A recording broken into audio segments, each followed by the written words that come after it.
Hi guys, don't miss this video because today's video is going to be very beneficial for you. In this video, I will teach you best technique of rear hug lock. And if you want to learn properly, then you don't have to skip any part of this video. You also have to try this technique and let us know if it works or not. So let's start the technique. If someone grab you from the behind very tightly like this, then what should you do? And you can't even move your arms and he lift you up, then how to defend yourself? When he lift you up, then first of all twist your body like this. Now step number 2, you will grab your hand with the other hand and push down your arms like this. Here you have two options, you have push him back or throw him forward. It depends whether he is pulling you back or pushing you forward. Guys, now we show you this technique from the other side because you may not have understood something correctly from the front side.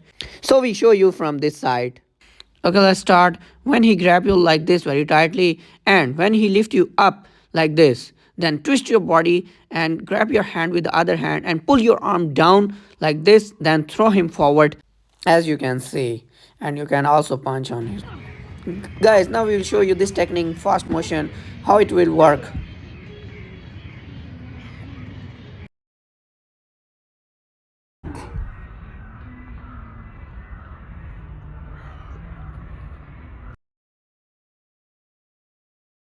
Guys, one thing you can see in this technique, when you pull your arm downward, then his grip will be loose. So guys, hope you like this video. If you like the video, then please let us know in comment box it will work or not to try to this technique. And please don't forget to subscribe our channel if you want to learn more interesting videos and techniques. Thank you.